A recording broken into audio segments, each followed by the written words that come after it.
Wondering what are the best ETFs to invest your money in 2024? You found the right video. In this video, I will tell you what I think are the best ETFs to invest in. I will compare it with other YouTubers, other articles, and I will show you why they pick these ETFs. Not only that, I will teach you how to pick your own ETF instead of depending on any other person telling you what to do. Hello everyone, my name is Allocation and welcome to Stat Oasis channel. ETFs are exchange traded funds. Basically, they are a folder that have many stocks inside it, but it is traded on an exchange just like a normal stock. Typically, ETFs will track a particular index or a sector or a commodity or any other assets because they can be designed to do anything you like. So they have the advantages trading like a stock. They are cheaper, more liquid, easy to get in and out. There are leverage built into some ETFs. There are short ETFs where you can buy them to go short on an index or a market. In fact, ETFs are so popular that almost 90% of all advisors advise their clients to invest in some type of ETF. And like I mentioned, the reason is extremely easy. It is cheap, it is liquid, and you already diversify with a single ETF. So instead of buying 10, 15, 20 stocks of the S&P 500 or the NASDAQ, you can buy an ETF that holds 500 or 100 stocks or 30 stocks. Plus, there are many studies that are done that prove a single ETF that's tracking a single market or a single index or a single sector usually outperform any active manager. So let's look at this study. It is comparing the active managers to the index that they are trying to beat. So for example, we have the SPY, which is an ETF representing the S&P 500. And if you compare it with the managers that are trying to beat that index by actively managing a fund, so usually they use some type of research, their skills, their analysis to beat the returns of the S&P 500. As you can see here, this is the all large cap. Over 1 year, it's a 51-49 chance of a manager beating the S&P 500. So it's a coin flip. But over 5 years, that percentage goes all the way to 87. 87% chance the active manager will underperform the index. That means if you buy and hold the SPY ETF, in 5 years, 13% only of managers will beat the SPY. And 87% of them will fail. And if you extrapolate that to 20 years, 95% of all managers will fail. You see, this is huge. And it goes all the same. Small cap, large cap growth, large cap value, small cap growth, small cap value, and REITs. And look at this. The large cap growth over 20-year period, the likelihood of the fund losing to the index is 98%. So this is a huge study. I mean, it's an eye-opener, yes? There are many studies like this are done, but this is very nice because the illustration is so clear that anybody can follow it. Still, when we know the ETFs of the index, of the sector, of the markets are better than the active funds, that doesn't mean they will always perform. So even the SPY, which is the most liquid, most popular index in the world, even though usually it drifts up, but it does have some years where it falls down. Okay, so how do these managers, paid websites, gurus on TV, even YouTubers with like millions of subscribers, millions of views, they all come up with, looking at the crystal ball and come up with a list of ETFs that they think will perform in 2024. How do they do that? Here I have 18 most popular ETFs recommended on TV, on YouTube. If you search the subject of the best ETFs to invest in 2024, at least 50% of the recommendation will come from this list. And the reason is the past performance. So here I have the 5-year past performance of these top 18 funds. And for example, here, if you invest 5 years ago in VGT, you're up 192%. So usually those gurus, what they will say is, okay, so what's the average performance of VGT over the past 5 years? Then if it's in the top 10, then let me pick that and expect it to continue over the next year. Also, they might go to 1 year performance and then they will expect most likely this 1 year performance will continue in the future. And that is how everybody try to pick the best ETFs for the next year. It's usually by looking at the performance 5 years and 1 year, and you can easily come up with a list of the best performing ETF for next year. And if you pick 5, most likely 3 of them will do well. The problem with this approach, though, it is highly dependent on luck. So this is the chart of the S&P 500 index, and if you watch my channel, you know that I say this all the time. The S&P 500 index tend to drift up all the time. This is true for our lifetime, depending on how old you are. So this is the performance of the S&P 500 from 1929 to 1954. Why I do this? So the red is the drop down, this is the drawdown, and then the green is how long it took you to get back to break even.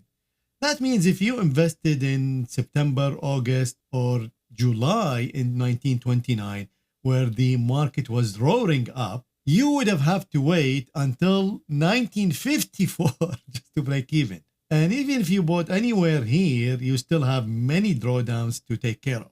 Now you might say, well, you know, this is, it's a different time, but I can guarantee you this happens all the time. And here I highlighted many times where this happens. For example, this one. By the way, each bar here is 1 month. So this is 69 bars. So that means is 2100 days. So this is January 73 all the way to July 1980. So that's 7 years. That means if you bought any time here, you need at least 7 years to break even. And then even if you made a little bit money, you get back again in the same period. So you see, this is not a one-time thing. Also, I can show you more. So here, let's look at this. So this is most recent. I've been in this one. If you bought anywhere in the end of 1999, you would have had to wait until 2013.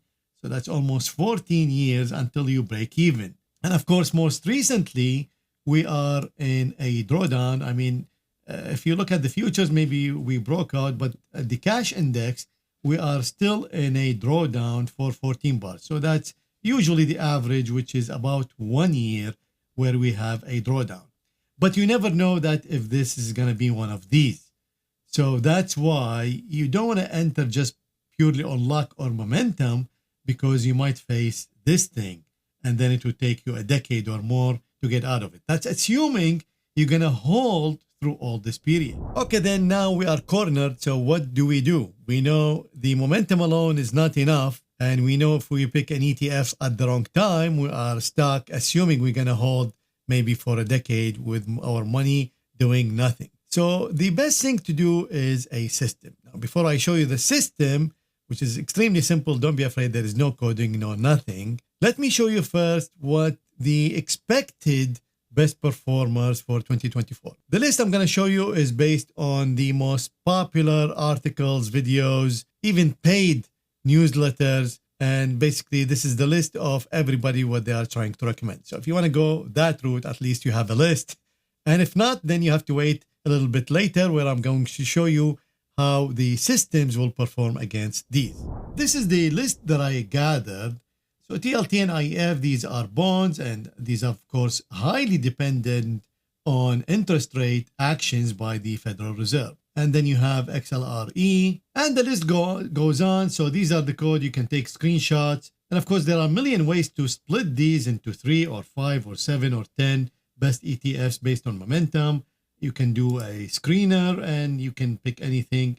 But, you know, these are the, let's say, the top that you can select out of. Now, the other way to do it, which is to use some kind of system to invest in these ETFs. So yes, I want to invest in the ETFs. They are diversified already. They represent sectors, markets, countries, commodities. So they are already diversified. Plus, they trade on the exchange.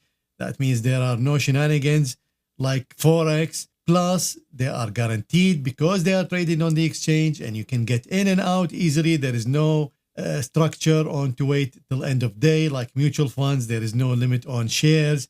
You can short them. So they are the very best vehicle to invest in. But the advantage of the system is not to depend on luck when to get in or out. The idea of a system is to have rules of what ETF to get in and also rules on what to get out. Because think about it. Let's say now you are following the top, I don't know who, from some investment house. And they will say, based on our research, which is, $10 million, we suspect that such and such ETF will do well in 2024. Okay, so when do I get in? Question mark. When do I get out? That's another question mark.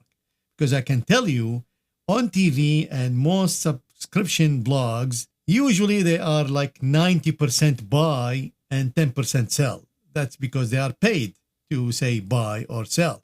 Usually nobody says sell unless after the fact.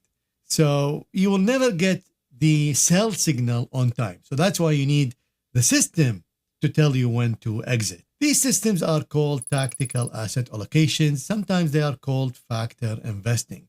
Basically, where you are taking some criteria to rank those ETFs and then invest in the top 1, 2, 3, 4, whatever, out of the universe of ETFs. In Stat Oasis community, I have several of those systems listed here with monthly signals. Why monthly signals? Because those systems usually trade very slow and you can actually restrict them to trade end of the month. And that's what all these systems do. They trade once every end of month. So the way it works is every end of month you get a certain signal. So for example, here, December holdings were gold 11%, triple Q 33, DBC 11, and IEF 45. This is based not on my prediction. This is based on the system behind selecting these ETFs. So these ETFs, as you can see, the previous month, they were different because the universe of ETFs are many, and then there's a system to pick each one. So this is one of the systems. The data I have here since 2012, and we can see we are comparing it with the S&P 500 index. This is the most popular index to compare to. And as you can see, the S&P 500 index since 2012 was performing really, really well. 13.84 compound annual growth rate. And only 24% drawdown. This is based on monthly close, which means what? Which means during the month, you probably went below this, but then you closed the month at minus 24. And this is one of my systems, momentum model. It's the compound annual growth rate on the same period is 14.78. And more importantly, the maximum drawdown was 16% compared to the 24 based on the monthly drawdown. And you can also see the standard deviation is low. Now, like I said, this is since 2012. But now look at this. Since 2008, that means we have a drawdown. And that's why you see how the S&P 500 dropped. So now we are 9.69 compound annual growth rate. And now our drawdown jumped to almost 50%. But look at the system. The adaptive allocation model is making 12.35, including this drawdown, and 19% drawdown. And here the standard deviation is 16, while our is around 11. And finally, I have this system, which is since 2006. And this model makes 12.3% with 14% drawdown compared to 9.8 in the S&P 500, and of course, about 51% drawdown. Now, also, you can see that the annual returns, this is the model and this is the S&P 500. And although I'm recording this on the last day of 2023, so the S&P made 26.9. And you can see our model didn't make that. It made 18.25. Still, overall, when you are holding it for more than 5 years, you will beat the S&P 500 even in the best bull market. So why did I show you all these systems? It's just to show you that this is not a fluke. In fact, there are billions of dollars invested in factor investing portfolios or tactical asset allocation portfolios. They usually do it with some kind of momentum, layering on top of it some logic. Basically, usually it's volatility or some kind of position sizing and so on and so forth. These systems are very easy to do, and you can follow it also very easy because it trades once a month, because some systems will keep the same allocation over the next month. Now, although I have about 8 portfolios in the community and I plan to add more, but I get so many questions from viewers and students that they want to learn how to do this. So I decided maybe it is worth it to teach other investors how to invest using these systems. Basically, how to build them without code and without complications. And I just want to know, end of the month, what to do, and I follow it. That's it. So if you want to learn how to build these systems and follow them with monthly signals to generate your own recommendations based on rules instead of gurus, then join the waiting list and you will be notified when the course will be available. And to learn more about tactical asset allocation, watch this video and I will see you there.